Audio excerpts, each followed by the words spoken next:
Imagine this. You walk into a room full of people. The voices blend together, talking about work, TV shows, weekend plans. You stand there, listening, but something feels off. None of it interests you. You try to join in, maybe even smile and nod at the right moment. But inside, you're not really there. Your mind is somewhere else, thinking about life, meaning the bigger picture. And then it happens again, that same old feeling. You don't belong here. Not because you can't talk to people, not because you don't know how to socialize. You understand the rules of conversation. You could easily blend in if you wanted to. But the problem is, you don't want to. You start to wonder, why do I feel more alive when I'm alone than when I'm surrounded by people? Society says being social makes us happy, that humans need connection, that isolation is a bad thing. But what if that's not true for everyone? Some people find peace in being alone. They don't feel drained by solitude.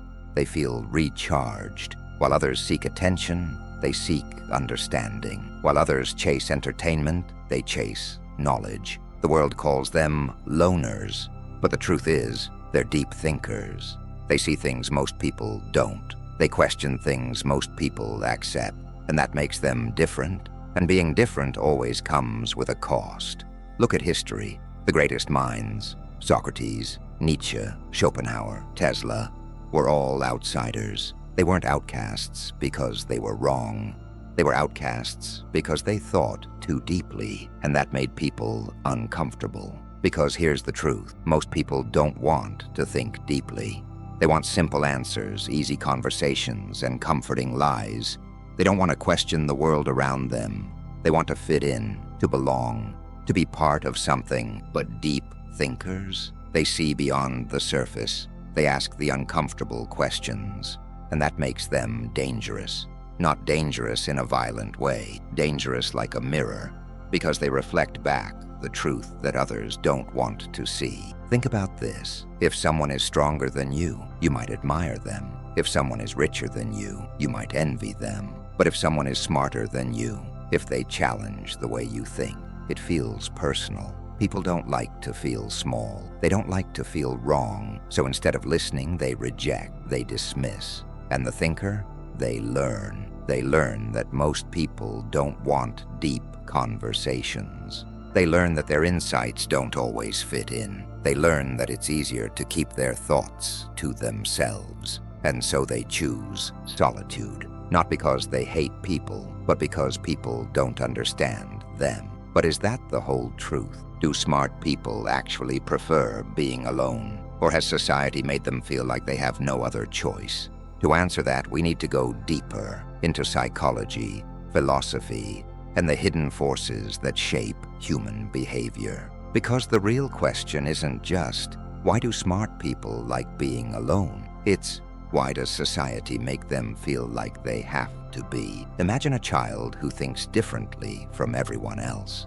At school, the other kids talk about cartoons and games, but this child wonders, why do people lie? Why do some suffer while others live in luxury? Why does time move forward and not backward? They ask questions that make adults uncomfortable. At first, the world is kind. Teachers praise their curiosity. Parents call them smart. But soon the praise turns into warnings. Stop overthinking, just enjoy life. Don't ask so many weird questions. They learn that deep thoughts make people uneasy, that questioning too much makes them different. And in a world where fitting in is rewarded, being different is punished. To understand why deep thinkers often feel alone, we have to look at how the human mind works. Most people don't like uncertainty. The brain is wired to seek comfort, routine, and predictability, because in ancient times, survival depended on it. If something was unknown or unfamiliar, it could be a threat. This is why people stick to their beliefs, even when they're wrong. It's why they avoid deep conversations about life, death, and meaning. It's not that they don't care. It's that thinking deeply is uncomfortable. Psychologists call this cognitive ease, the idea that the brain prefers simple, familiar thoughts because they take less energy. Deep thinking is the opposite of that. It forces people to challenge their beliefs, to face their own fears, to step outside their comfort zones. And that's terrifying. That's why, when a deep thinker enters the room, something strange happens. Even if they say nothing, their presence alone makes people feel exposed, as if they are being judged, even when they're not. This is what psychologists call the mirror effect. A deep thinker doesn't just share new ideas. They make people question themselves, and most people don't want that. Nietzsche, Schopenhauer, and the loneliness of intelligence. This is exactly what Friedrich Nietzsche wrote about. He believed that the strongest minds are often the loneliest, not because they want to be, but because they see the world differently. Most people follow herd mentality, believing what everyone else believes, doing what everyone else does. It makes life easier. But Nietzsche said that truly powerful individuals break away from the herd. They create their own values. They think for themselves. And society, it resents them for it. Schopenhauer took it even further. He believed that intelligence itself was a curse, because the smarter you are, the more aware you become of life's problems. He argued that most people are happy because they live in ignorance. They chase pleasure, avoid deep thoughts, and distract themselves with entertainment. But deep thinkers, they see through the illusion. They recognize the emptiness in modern life, the superficial conversations, the endless distractions, the meaningless pursuit of wealth and status. And once you see it, you can't unsee it. At first, deep thinkers try to share their ideas. They talk about book, philosophy, psychology, but soon they realize that most people aren't interested, so they start hiding their thoughts. They nod along in conversations they don't care about. They laugh at jokes they don't find funny. They pretend to be normal, but inside they feel disconnected, and eventually they stop trying. Not because they want to be alone, but because they have learned that most people will never understand them. Society values intelligence, but only up to a certain point. Schools teach us what to think, not how to think. Workplaces reward obedience, not creativity. Social circles prefer charm over depth. That's why confident, simple thinkers often gain influence, while those who question everything remain in the shadows. Think about it. Who gets more attention? A philosopher with deep insights about life, or a celebrity posting selfies?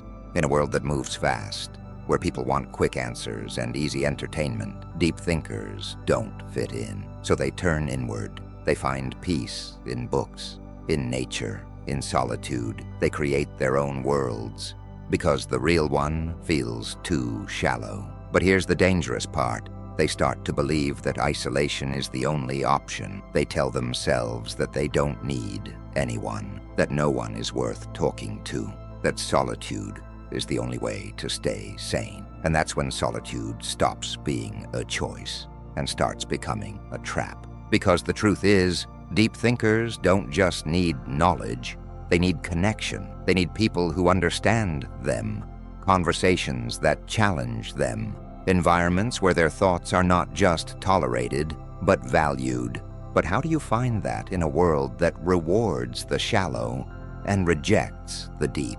That's where the real rebellion begins. Because breaking free isn't just about escaping the crowd. It's about finding the right people, the right spaces, and the right way to exist in a world that doesn't always appreciate deep thinking. Imagine this. You wake up one morning and realize something strange. You've stopped trying. You no longer feel the urge to explain your ideas to people who won't understand. You no longer attempt to fit into conversations that bore you.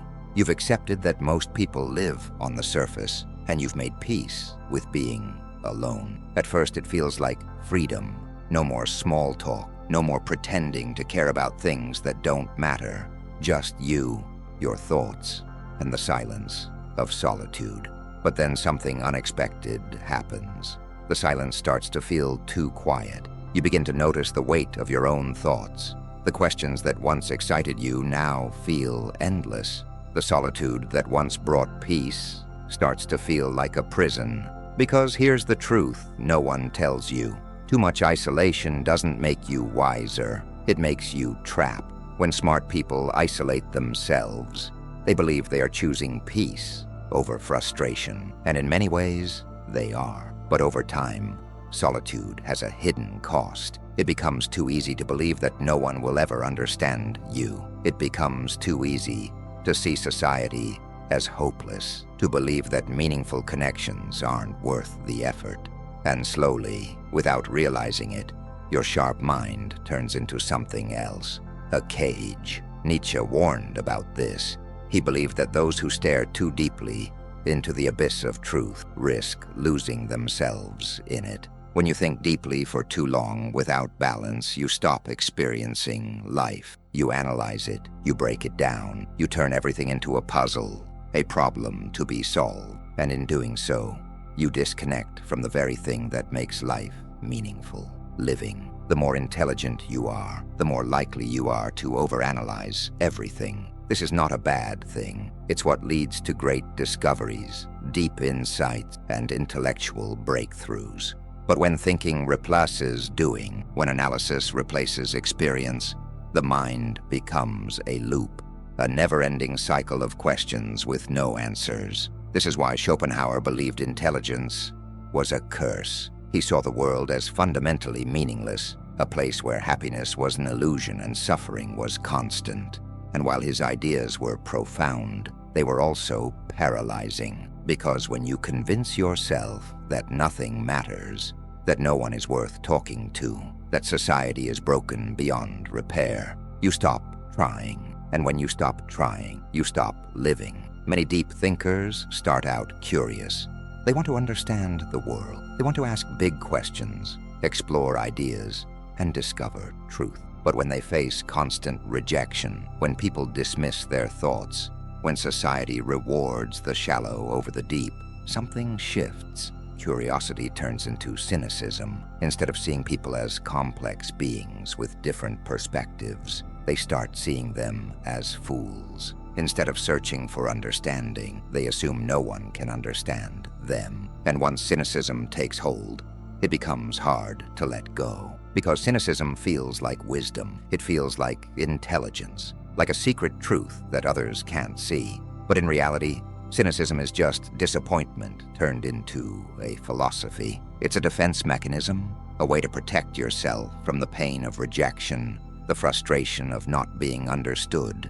And while it may feel powerful, it slowly poisons the mind. It makes you bitter. It makes you closed off. It convinces you that solitude is the only answer, when in reality, it's only half the answer. The problem isn't that deep thinkers prefer solitude. Solitude is necessary. It's where ideas grow, where minds sharpen, where real insight happens. The problem is when solitude turns into permanent isolation. Because no matter how much you love thinking, no matter how much you enjoy your own company, you still need connection. Not just any connection, the right connection. You don't need to be surrounded by people all the time. You don't need endless social interactions. But you do need people who challenge you, inspire you, and make you think in new ways. Because even the greatest thinkers in history didn't exist in a vacuum. Socrates had Plato. Nietzsche had his books, letters, and intellectual debates. Even Schopenhauer, the philosopher of pessimism, admired great works of literature, music, and art. Great minds don't just think. They interact.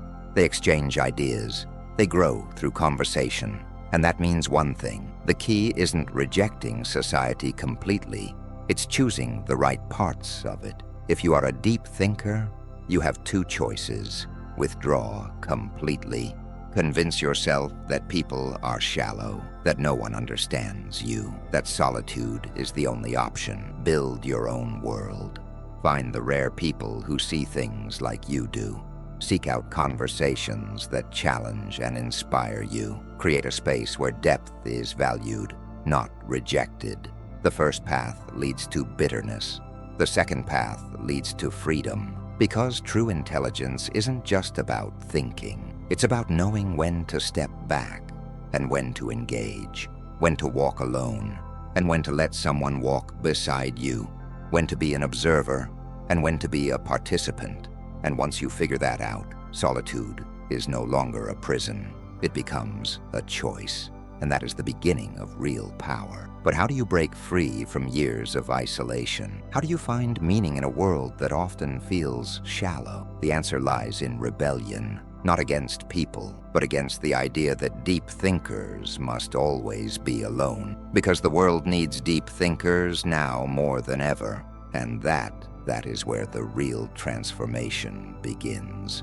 Imagine this. You're walking through a crowded street. People rush past, their minds occupied with daily routines, conversations, distractions. They move fast, but think slow. They repeat phrases they've heard 1,000 times, laugh at jokes they don't find funny, chase goals they never question. You see it all so clearly. You recognize the patterns, the way society keeps people busy but unfulfilled, the way social norms pressure individuals to conform, the way intelligence is only valued when it serves the system. For a long time, you thought you had only one choice: walk away. But what if there's another way? What if solitude doesn't have to mean isolation?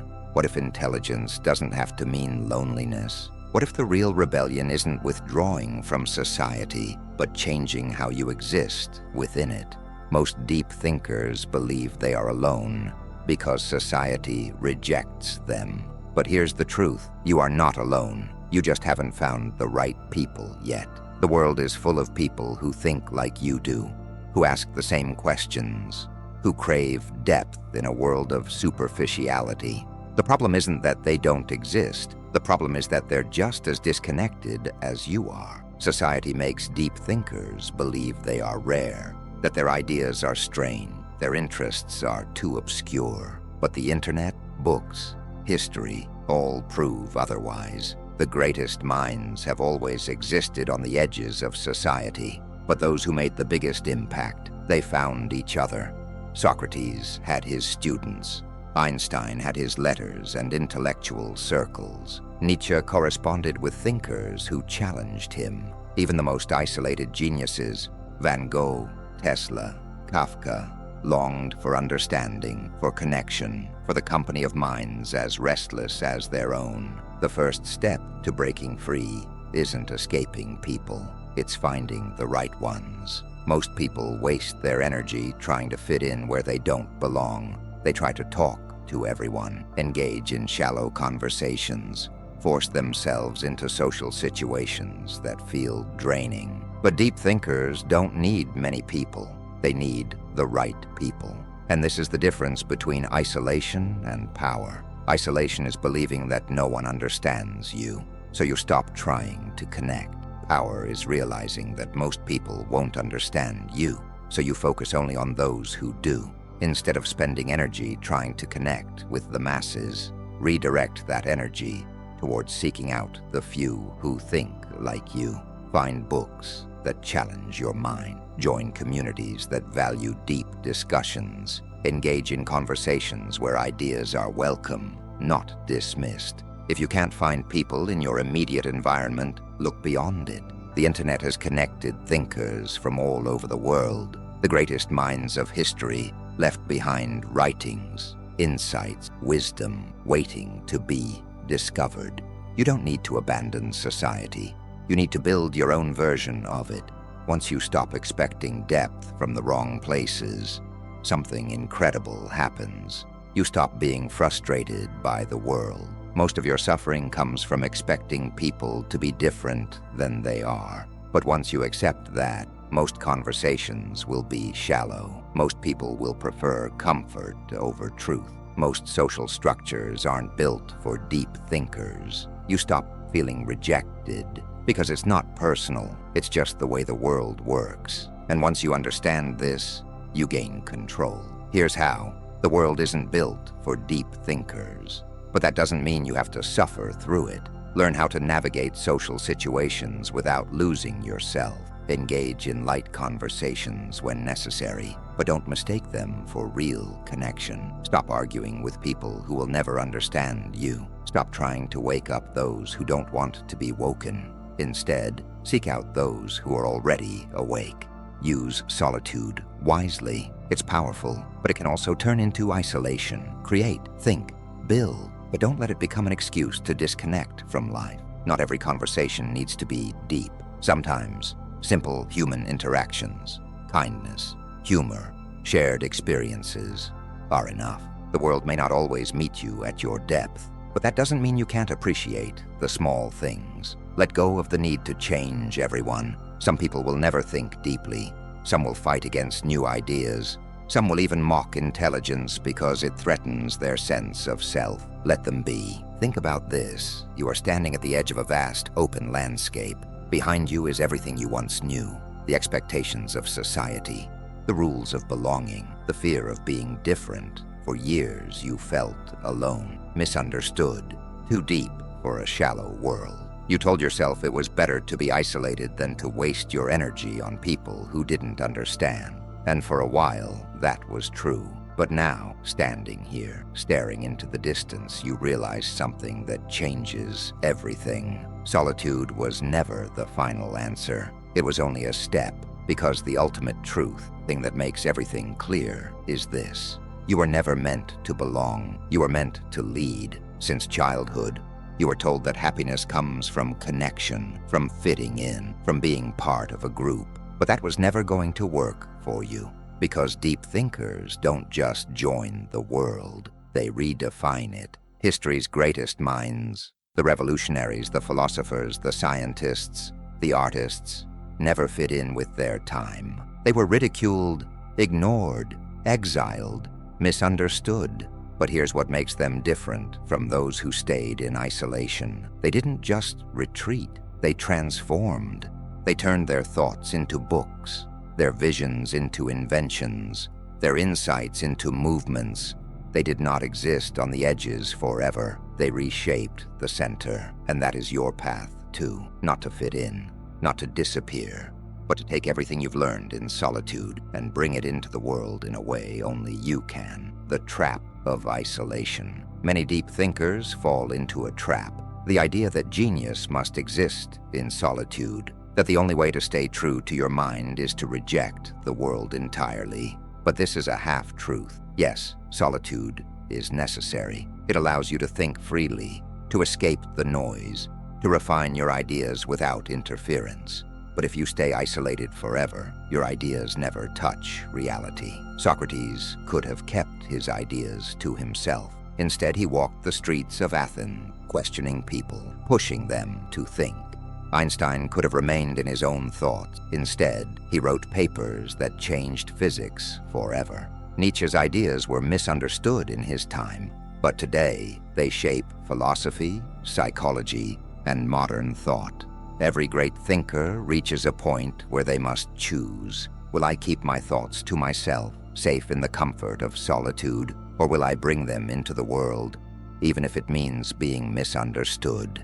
The hardest step, and it is where many thinkers fail. There is a reason society fears deep thinkers. It's not because intelligence itself is threatening. It's because truth is disruptive. When you think deeply, you see things others don't want to see. You see that most people follow paths they never questioned. You see that happiness, as society defines it, is often just distraction. You see that comfort is valued more than truth, and that most people prefer simple lies over complex realities. And once you see these things, you cannot unsee them. That is the price of intelligence, the burden of knowing. This is why so many thinkers choose to retreat. Because it's easier, because it hurts to care, because facing the world means facing rejection, misunderstanding, and sometimes hostility. But the greatest minds are not the ones who simply see the truth. They are the ones who bring it into the world anyway, even when it is difficult, even when it is painful, even when no one understands at first, because they know that in the end, truth is always stronger than ignorance. So what do you do with this knowledge? If you are a deep thinker, how do you exist in a world that is often too fast, too loud, too simple for your mind? You become the bridge. You learn how to balance solitude with connection. You refine your ideas in private, then share them with those who are ready. You stop expecting society to change for you, and instead you change the way you interact with it. Here's how. You are not meant to be understood by everyone, and that's okay. Stop trying to explain yourself to those who don't want to listen. Focus on those who do. You are not alone. There are others like you, people who think deeply, who crave truth, who reject shallow distractions. Find them, even if it takes time, even if it means searching beyond your immediate surroundings. Don't just think, create, write, speak, building, invent, share. Make something that outlives you. Even if the world doesn't understand today, it may understand tomorrow. Solitude is your power, but don't let it become your prison. Step back when you need to, but always return, because the world needs your mind. Being a deep thinker in a shallow world will always be uncomfortable. People will resist your ideas. Some will reject you outright, but that is not a sign to stop. It is a sign that you are on the right path. At the start of this journey, you believed you were alone. You thought your intelligence made you an outsider, that the world would never understand you. But now you see the truth. You were never meant to fit in. You were meant to see differently, to think differently, to question differently, not to follow, but to lead, not to conform, but to create. And in doing so, you do not reject the world, you change it.